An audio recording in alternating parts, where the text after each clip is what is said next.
Good afternoon, everyone. Today's guest is Jack Murphy, and you've had a variety of roles over the years. And first, thank you for your service. Um, so, can you tell us what you're up to these days? I've known you from my military site, the SOG site, and you've just written your sixth book. So, can you tell us a little bit about that? Yeah, absolutely. So the book is called We Defy: The Lost Chapters of Special Forces History. And it's actually kind of like the culmination of, I think, about 10 years of research, working on this subject off and on. And that subject is basically the special forces history that's not covered in other books. It's sort of like the history that's, slipped in between the couch cushions, kind of got lost in the shuffle. Um, and a lot of it is, things that I had heard about when I was in special forces. Like you hear these sorts of like rumors, right? About what Green Berets were doing back during the Cold War mostly. You hear about like these undercover assignments in Berlin. You hear about how Fifth Group had the first counterterrorism unit, or how special forces guys used to jump behind or train to jump behind enemy lines with backpack nuclear weapons. And so you hear these things, and all of those things are true. But there's also a lot of misconceptions around them as well. So the book, in some sense, is my own attempt, my own curiosity to answer the questions I had.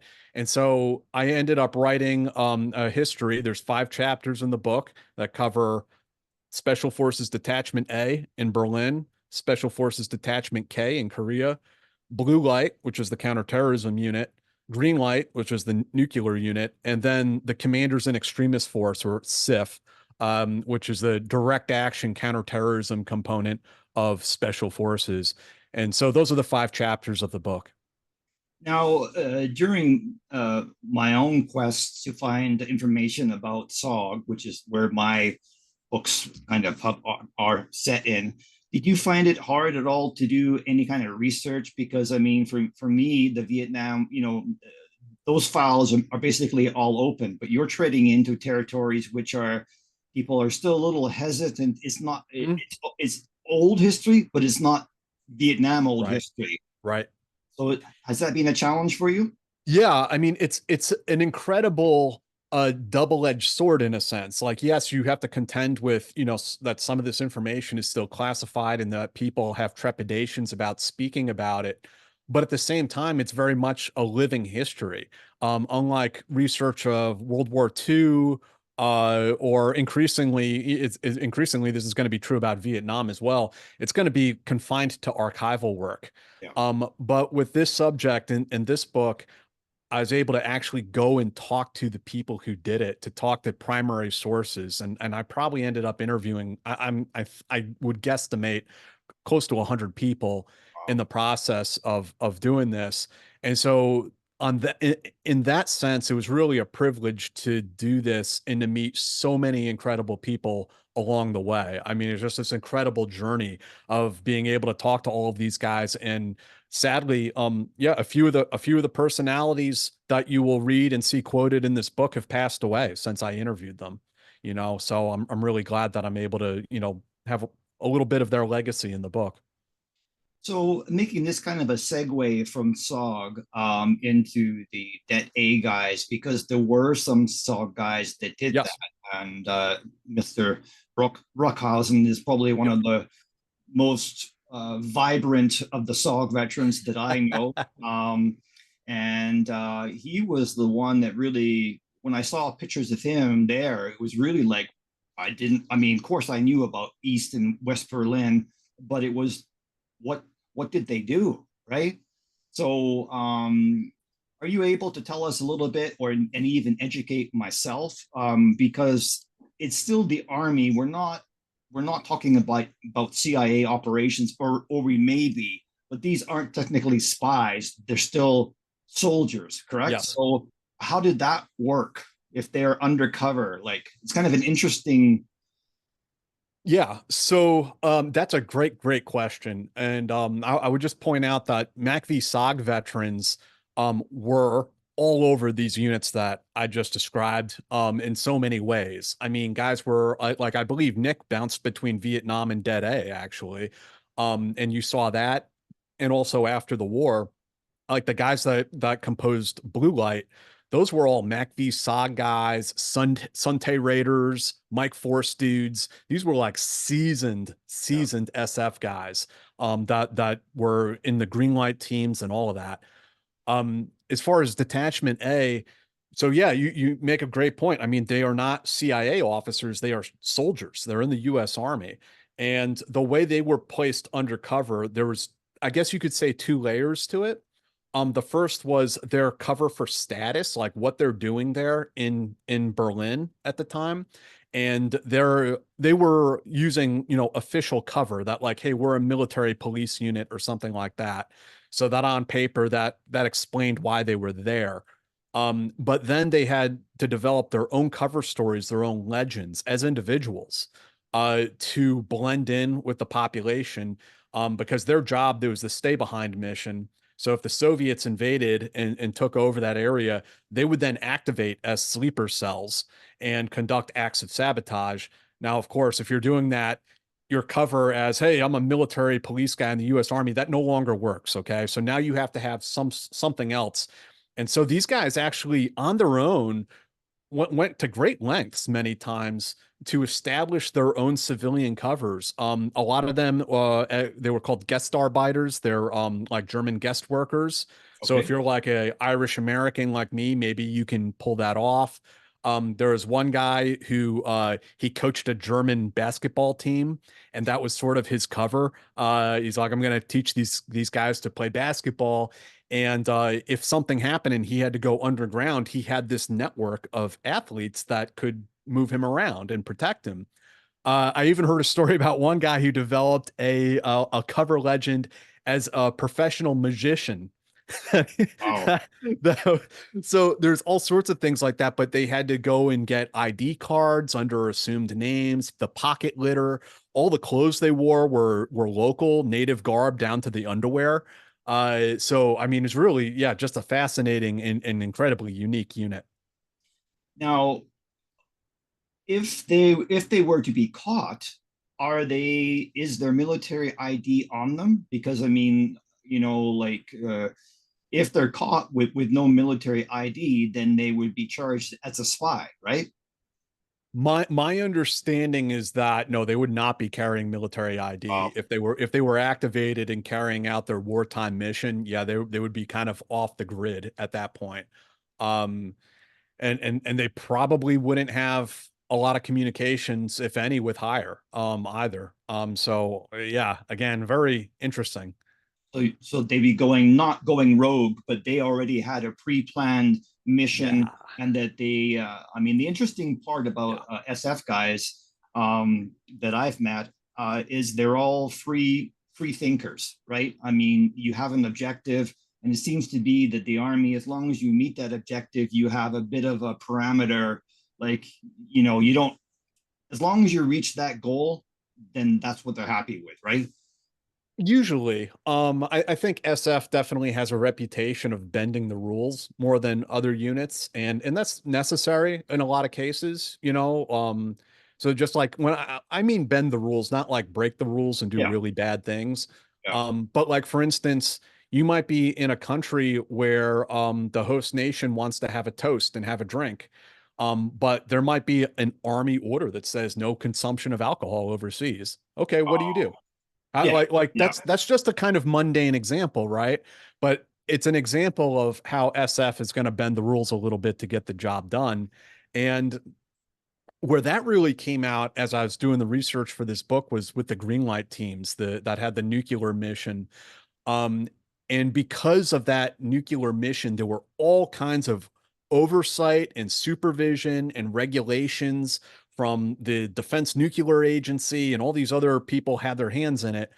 But I can tell you those team sergeants who had extensive experience in Vietnam running actual operations looked at some of those asinine regulations are like, this isn't going to work in combat. So for instance, like the code to activate to arm the bomb had no one person could have it. It had to be divided up amongst the team, for security, operational security, and so on. But any seasoned sergeant that knows how to run operations understands that everyone on the team needs to be fully briefed. What happens if one of your guys who knows half of that arm code gets hung up in the trees? Yeah. It doesn't make it into the operation, when they parachute in. Or what if the entire team gets killed but one guy and he has to arm it by himself? So that's a great question, and I hope this is an interesting example of like where special forces guys will start coloring outside the lines in order to achieve the objective. Well, I mean, for me, what was really neat is in one of my books, I did some background work on foreign, nationals in SOG, and of course, during the Lodge Act, that they were Yep. inviting these European, especially if you were from Eastern Europe. So they had a plan.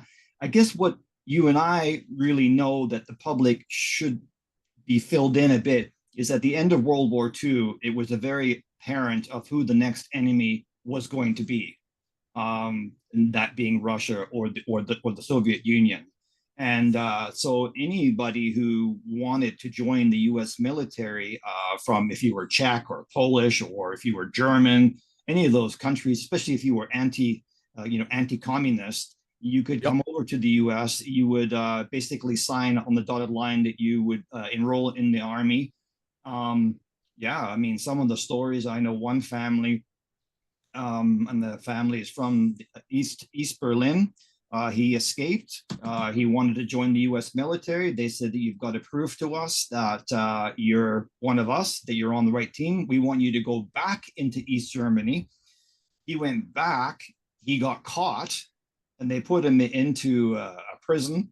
They searched him, but what they didn't realize was in his belt he had like a piano wire, and so he killed two of the guards and escaped. Oh man. It And sounds like the Julius Ronitzer, uh who was Czechoslovakian, as I yep, recall.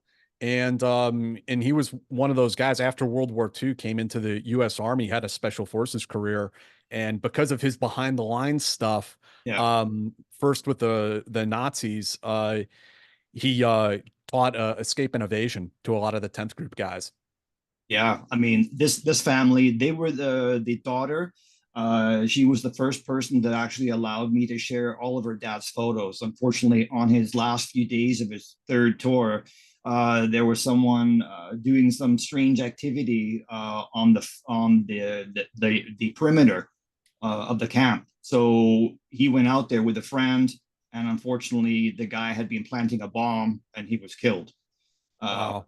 but a very interesting story. There is more to it, but in essence, so. And also, what I found interesting is that you would think that at the end of World War II, that any kind of Nazi guy, that the Americans wouldn't want anything to do with them. But the intelligence that they had gathered on the Russians was such that, you know what, we can use you now. So Nick had told me that when he was there in Det A, that there were safe houses that were the good old boys, and Yeah, yeah. you know what I mean? And the greater enemy was, Well, Russia, right? there were, through, as you mentioned, the Lodge Act. Um, there were, one guy described the Dead A as being like a foreign legion. Actually, a couple of guys said it felt like you were in a foreign army because of the number of Eastern Europeans and yes, former Nazis. Yeah. I actually opened that chapter with a story about how they were having morning formation out in the hallway, and the guy who's the sergeant in charge is saying, "Hey, they're having a D-Day reunion out in France this year." And this is like the 1970s at this point. Like, hey, who wants to go to the D-Day reunion? And this guy named Cooner is like, I want to go. And he looks at him. He's like, hey, you weren't even in the American army in 1945. And he's like, yes, I was in 7th Panzer. I want to go to the reunion. Yeah. I mean, You know? just some wild stories. Yeah. So to to move, yeah. So just as a final part, I mean, with the to tie in what you were saying with the Lodge Act, with these foreign speaking guys, Czech, German, Polish, if there was to be an invasion by Russia, that they could send them back behind enemy lines, Oh yeah. train the local guerrillas to fight the Russians. You know. Um, And you want to talk about an effective cover. I mean, no disrespect to Nick or any of the yeah, other guys I spoke to, but you're an American and you have your little cover, your guest star biter thing you have yeah, going on. That cover may help you get around town, but you are not going to be able to stand up to an interrogation by the Stasi. yeah. And the only people who could probably pull that off would be the indigenous people, the Germans. That actually, some of them in some cases they actually grew up in East Berlin, so they know the area and they speak the dialect. Unfortunately, with that family that I was talking to you about, the Stasi came to the family home and they realized, you know, they knew that this man had fled, and they actually took the sister into custody, and she did not make it back alive, Wow. and so he had an even more of a hatred, and Yeah. they wanted him to stay in that area, you know, to do these covert things behind, you know, enemy lines. He said, "No, I want to go to Vietnam. I want to make a difference, like a real difference." And they said, "Well, yeah, but you can do it here." No, so he demanded to go there. So he found his way there. He served with the PRU, Mike Force, and then SOG. That's So, wild. Yeah. so off air, I can I'll tell you more, but yeah, yeah, and I can even you know give you a give you an intro to the family. They're very nice Sounds people. fascinating. Yeah. So going back to the nuclear carrying a nuclear backpack, I believe I've seen a picture, and I believe I read a story where the guy said he was told, "Okay, you're going to jump out of the airplane. You're going to have this package on you." And it wasn't until the guy landed or something that they told him what it was for. So what size package are we talking about? Like a backpack, or like, I mean, It can fit inside a US Army standard issue rucksack. The device weighed about 54 pounds. There were a few different models over the years, but they were about 50 pounds, give or take. wow. Um, and they were jumpable. You could swim with them underwater. They skied with them, not easily. That everyone told me, you didn't jump the bomb jumped you. You didn't ski the bomb skied you, that kind of thing. And Um, and were you, sorry to cut you off there, were you able to get any specs on that? What I mean by specs is like, what kind of range are we talking about that if this bomb went off? And I guess it would be like a dirty bomb. I no, mean, no, it was oh, an actual atomic oh, weapon. oh, Not unlike the Oppenheimer device, but right. miniaturized in the 1960s, and had dual primed with conventional explosives. Had a complicated, well, I shouldn't say complicated. I mean, if you knew the codes, it was fairly easy to activate. You opened up the front case, unlocked, and then there was a combination, and you had to set the timer, and it was all analog, because they felt that the nuclear material, the radiation, would interfere with a digital device. So it was all analog. Um, as far as the yields, these are a baby nukes. They're in the like 0.01, 0.02 kiloton range. But the minimum safe distance, I think on paper, it was something like 780 meters. No one actually believed that. The Yeah, minimum safe distance was not the minimum safe yeah, distance. wow. So now it's time for me to be quiet and for you to educate myself and anybody else who's going to be watching this. So we've talked about Det A, we've talked about the nuclear. So the next one was the blue light. Is that Blue light. Yeah. so? Can you educate me a little bit about that? Yeah, sure. And I go as in depth as you like. But long story short, you're in the 1970s. There's an escalating series of terrorist events happening. Airplanes are being hijacked around the world. And you have a couple big incidents that really kind of shake the United States government. One of them is when the Red Army faction hijacked an aircraft and flew it to Mogadishu, Somalia, and the GSG-9 flew down there and they Okay. stormed the aircraft and liberated it. I'm sure The they did. other the other incident was the raid on Entebbe in Uganda when Idi Amin was holding all of these Israeli citizens and Jewish people hostage, and the Israelis executed a brilliant operation, went down there and rescued their folks and brought them back home. And those things shook the United States government because they realized we don't have this capability. The Pentagon's like, we couldn't execute what these guys just did. So we have to stand something up. And, somebody who had been lobbying for the type of unit that would do that was Charlie Beckwith. Right. And Charlie got his wish. They said, okay, go ahead, stand up this counterterrorism unit.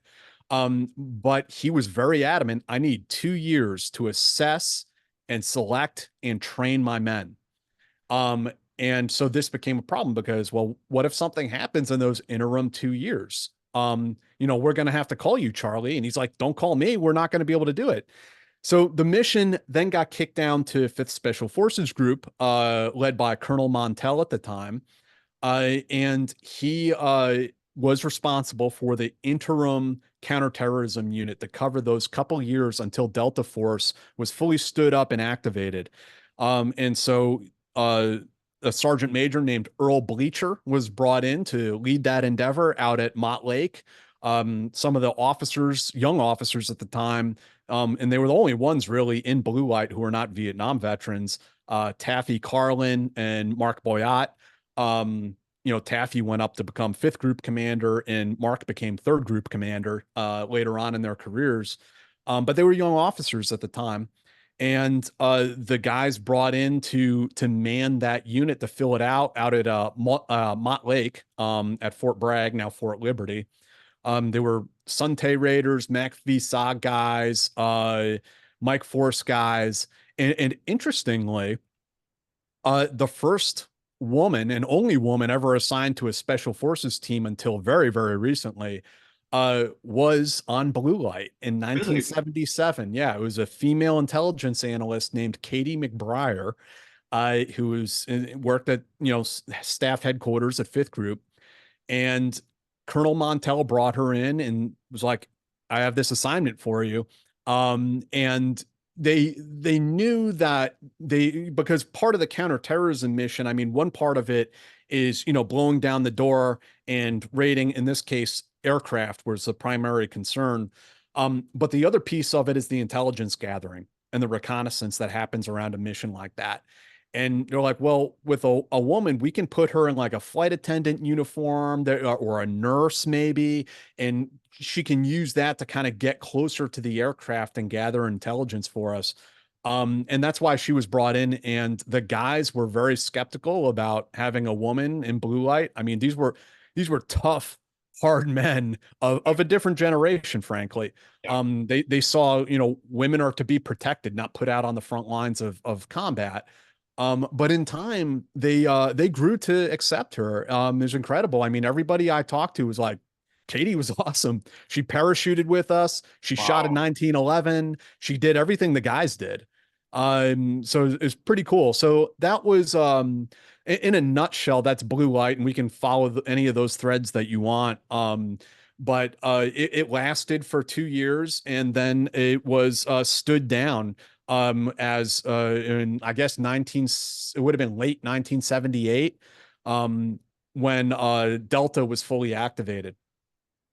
Yeah, so with Beckworth, I know that he did some work with the British, SAS, which Mm-hmm. they're.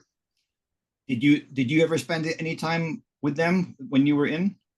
No, I never worked with the British SAS overseas. Friends of mine did, but yeah, you're absolutely right. Charlie was very much inspired by his time with the SAS and had this idea that we need a unit of not just trainers, like special forces normally is, people who work with partner forces, but soldiers who can actually do this job themselves, especially this counterterrorism hostage rescue mission, that it can't be left to part timers, right?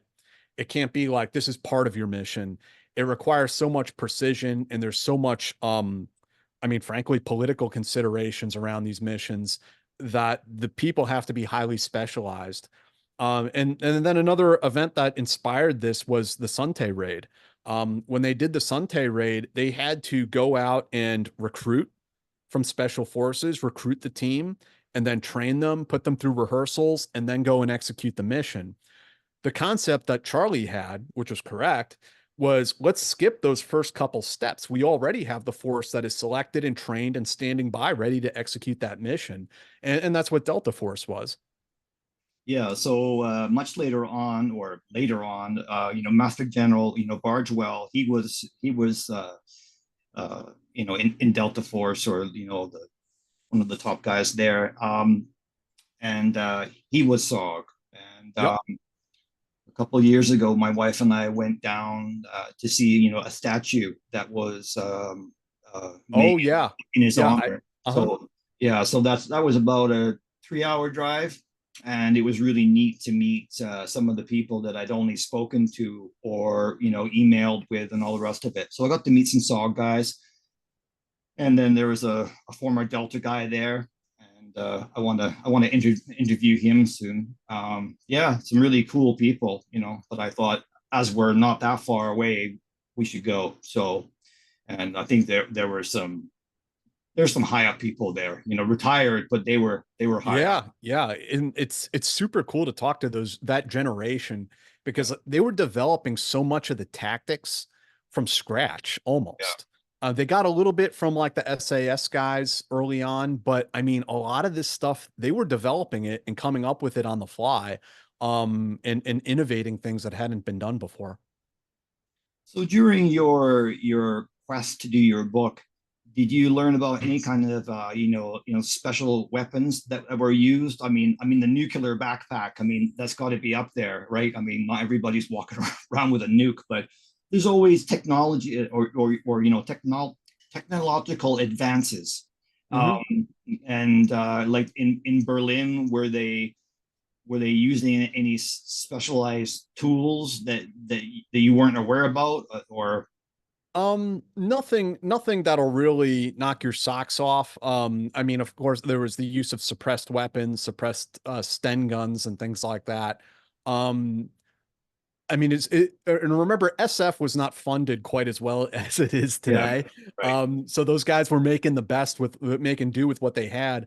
One thing that I thought was interesting, and sort of out of a Mission Impossible movie, was Blue Light. Also had a very small maritime branch that was looking at what would we do if a cruise liner got hijacked by terrorists. Oh, And so one of the questions was, of course, how do we get the assault team on board?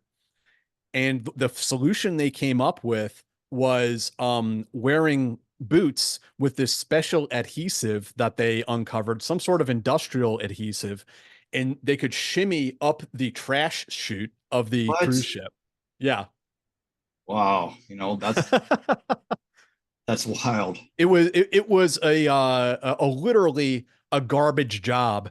And the guy that ran that little branch told me, he's like, yeah, the guys that pissed me off got that job. Like, go test this out. So he was a real kind of James Bond M. You know how the guy in Bond, that there's the specialized like scientist Yeah, geek that's yeah, developing. a little bit. That guy, that was John Mullins, who was Okay, I don't believe he was in MACV SOG, but he was a Phoenix program guy. yeah. So not you know what? It's the Phoenix program. I don't want to deviate too much, but as we're talking about things that were kind of secretive, I have a great deal of connections with SOG. The Phoenix program, that's always a shut door, and guys do not want to talk about that. And I was advised by one of my SOG friends, don't be asking around. These guys do not want to have their history pulled out, in 2024. So just kind of let it go. So I thought, okay, these guys would be really good to me and sharing their stories and whatever. So they politely asked that I don't dig around, and I If didn't. if you contact John, I think you'll find him pretty open about it. Oh, really? Okay, Yeah. yeah, that was something different. That's for sure. Questionable, but I mean, it did get the job done, right? Well, yeah, I mean, it's politically incorrect, but I mean, I wish we had instituted some version of the Phoenix program in Afghanistan. Yeah, Because the whole mission was to eliminate the shadow government. And yeah, again, it's not politically correct, coming up behind somebody with a snub-nosed 38 and putting a bullet in their brain. But I prefer that kind of targeted killings to be preferable to, the airstrikes yeah, and drone strikes and things where there's just so much collateral damage. yeah, Families of 9 getting killed. No one wants to see that. I'd much rather see something that's more precise. yeah, yeah. I hear you, especially with current events. Nobody wants to. Yeah. Yeah. So, the blue light nuclear weapons, Det A. What's the next one? So we talked about blue light, green light, detachment A, detachment K in Okay. Korea. Yeah. So that I Um, don't know anything about that one. Yeah. So Detachment K it started off, has its sort of origin story a bit with KMAG, which started right after World War II. So, like a lot of people there's this misconception amongst Americans that North and South Korea divided during the Korean War. No, it actually divided in 1945 as Really? Wow. as the communists were coming down from the north, and then we rushed in there. We had to rush over forces from Japan to secure South Korea. Wow. MacArthur did as quickly as possible because we were afraid the commies would get the entire thing. And so there was from the beginning a military advisory group in South Korea. Yeah, really from the very beginning. But then Special Forces Detachment K came in later. I can't remember the exact year, but I mean they've been around for like 40 years or something, 45 years at this point. And so what Det K is, it's manned by Special Forces soldiers, primarily First Special Forces Group guys. And they are the resident team. Okay. So unlike other SF missions, usually called JSETs, that are sort of episodic in nature, that like an SF team will deploy to a country, train them up for 3 to 6 months, then come back home, and then maybe they go back the next year, do it again, come back home. In Det K, those guys are always there. 12 to 15 guys. And yeah, of course, there are guys cycling back home and stuff like that. But that 12 to 15 man team is always there doing that job. And their job is primarily to be liaisons. So each member will have they will be like the official American advisor to a South Korean brigade, and they're all they're sitting right next to the brigade commander in a lot of cases. Um, and then during a wartime, if war were ever to break out again, um, Det K becomes the receiving party, or the reception party. So what that means is that, the war will break out. The Americans and the South Koreans will be doing their damnedest to hold the line at the DMZ, while Uncle Sam starts funneling troops from all over the Pacific to South Korea to help in the defense. Um, Det K would receive those U.S. military units and direct them where they need to go. That's their wartime mission. But over the years, I mean, Det K, it has such a long history, and those guys have been around doing so much for so long. I mean, they got swept up in some of the coups and counter coups. Not that they ever participated in them, but I mean, they were there. There was one case where some South Korean officers wanted to do a coup, and they told the Det K commander, like, hey, get in the Jeep, come with us. We're going to go out to the range and do some training. He's like, oh, okay, cool. And they drive out into the palace and do a coup. And so they kind of tricked them to try to add American legitimacy to their coup. And even though this definitely was not American policy, he was not ordered to do this. He didn't even intend to be involved. But they had to send that guy home now because of the political considerations. There were things like that happened in the early days too. In the 1960s, the North Koreans would essentially send death squads across the DMZ into South Korea and just like murder farmers and stuff like Really? that. Oh yeah. So Just, the just, the just average people. yeah, yeah, it's just a campaign of terror. And the South Korean military would get spun up, South Korean special forces, would get spun up to respond and go hunt these guys down. And sometimes the Det K guys would go with them. And they're not on the front line shooting guns. They're Right. just behind the partner force, helping them do what they need to do. So I got a couple interesting stories about that. As time goes on, um, Det K gets involved on the periphery of the war on terror, because Korean troops are deploying to Iraq. So that starts going on. So it's an incredibly long history, and Det K still exists to this day. I know that one of my friends, a SOG veteran, and he actually stayed in for quite a few more years with SF, a Canadian guy, and he was in Korea when there was that incident where there's a bridge, and I guess that there were some American, officers or some Americans. They were working, and the North Koreans came along with hatchets and killed them. Oh yeah, yeah. Punjabi or geez, Yeah. what's the name of the I can't remember, but it's where the north and Yes. the south have a liaison. Yes. Yeah. Hmm. So he was there. He was there for that event. He said that was pretty brutal. So now your book. Can you hold up the book cover again, just so everyone can see it? So you're saying that, This is the proof copy. It's not right? finalized, but this is what it'll look like. So when it is, when do you so is the PDF out now, or your? No, the book will be released December 9th. Okay. And the Kindle version is up for pre-order right now on Amazon. And the paperback, they won't let me do pre-orders for the paperback, but December 9th, the paperback will be on sale as well. Well, that's cool. So when we Yeah. get near to that date, I'll push that on the Yeah, history thank you. talk history page.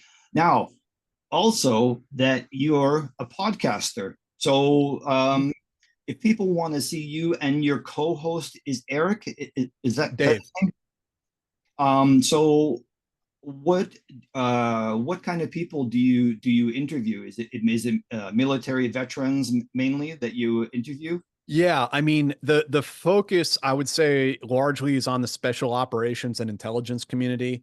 So the entire special ops community, including our foreign partners, allies, friends, on there.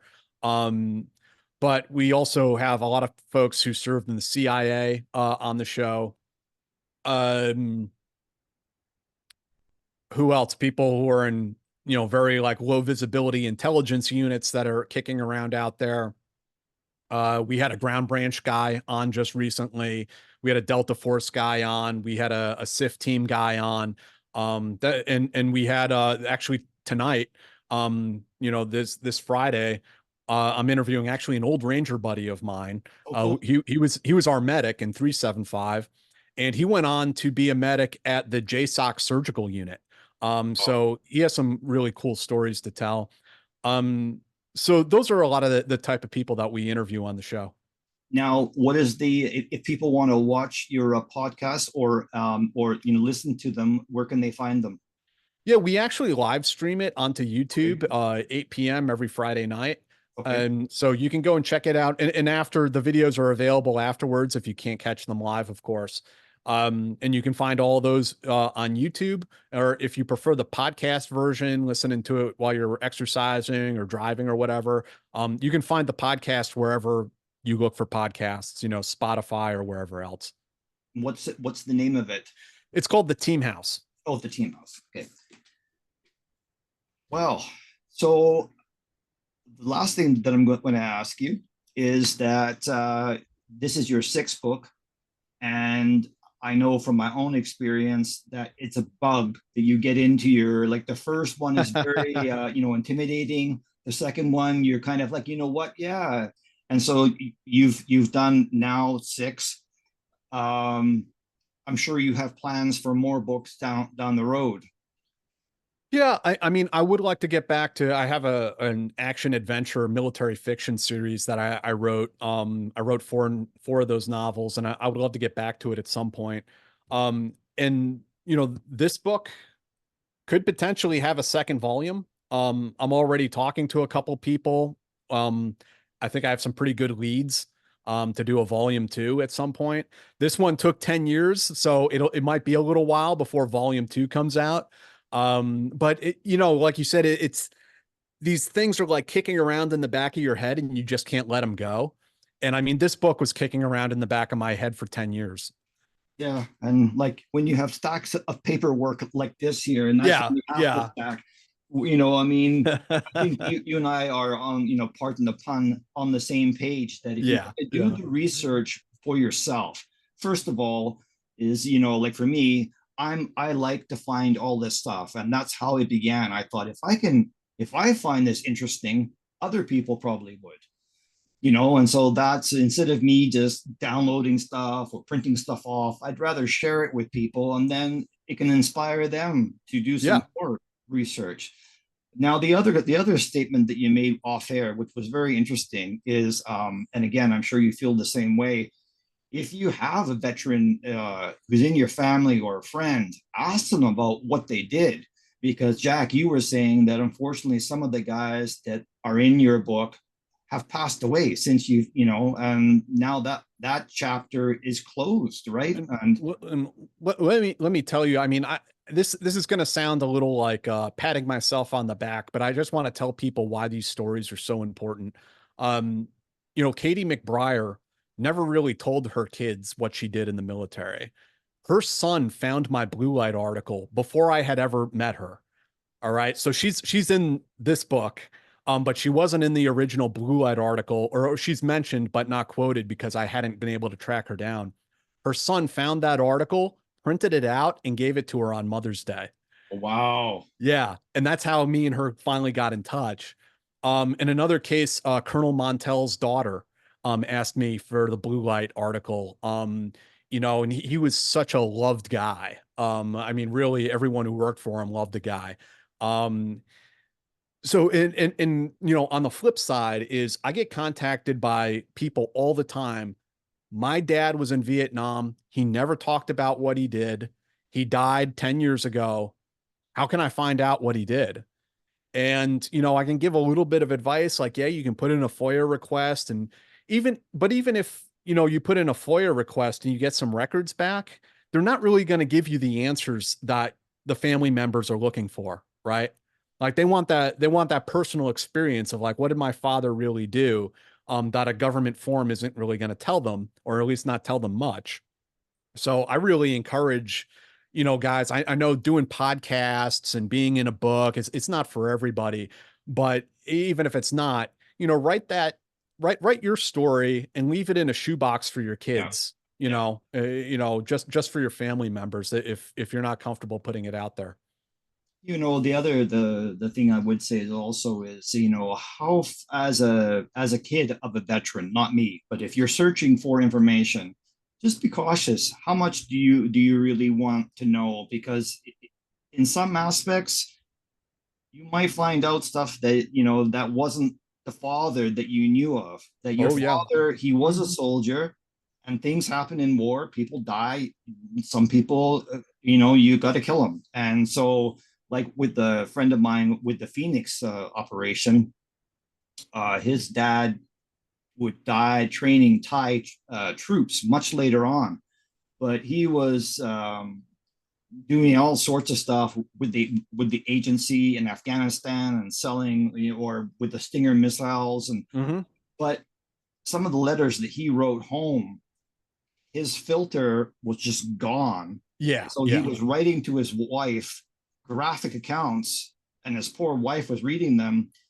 Long story short, now the son knows exactly what his dad did, and I'm sure that can be troubling. So just sometimes a little bit of information is great, but if it was important that you know what I'm saying to you, you Yeah. Yeah. were Absolutely. And combat veteran, so I've in a couple cases I've actually have talked to war veterans who don't want to talk publicly about what they yeah, did during the war, even though they're very proud of it. They're yeah, like, I don't want it to change how my kids see me, yes, which I think is very interesting.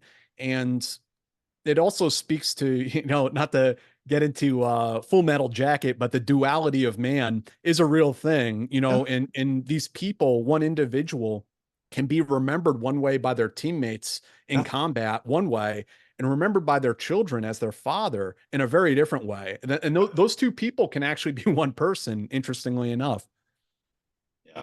So I mean, it's kind of just a cautionary note, right? And Yeah. unfortunately, there are, in some circumstances, people that have said that they have done stuff that they can't talk about. Like, I'm talking more about Vietnam, because that's my area. But there is only a select few people who are going behind enemy lines, and oh, I can't talk about it. I mean, the seals, sorry, the files for SOG, I mean, 99% of them are out there to be read. So for people to say that they can't talk about stuff that, that they're not allowed to talk about stuff is not really factual, really. Yeah. Yeah. So, I mean, a lot of the guys don't know what has been declassified over the yes, years. And I mean, I respect that they're maintaining their code of silence and everything. And the secrecy that they were bound to, I totally get it. But yeah, sometimes like the Dead A guys, I mean, I interviewed a lot of them, including on camera, and so many of them told me like it feels so weird to be yeah, talking to you about this because they kept it inside for so long. I remember this isn't in the book, but I remember somebody who was in Greenlight telling me how they were walking around a museum with their wife and turned around a corner and there was the Saddam, the atomic weapon, and it's like in a inert but in a display right. case with like a placard explaining what it is. And he was like, I was shocked, like that was like the most secret thing. He never even told his wife that he was a part of that program, and so he's suddenly shocked to see it on display in a museum. That's just wild. Well, I try and keep these things to an hour because I know everyone has lots to do. So thank you very much for joining me. Thank you, Jason. It's always an interesting chat to talk to people who served and to also have similar friends, and all that kind of stuff. So I look forward to be able to see your book, and I will listen to some of your podcasts. So don't go anywhere because I'm going to turn off the recording, and I've done that before where I've turned it right off. So just hang on. So Okay. thank you, everybody. Hope you enjoyed that, and we'll talk to you all soon.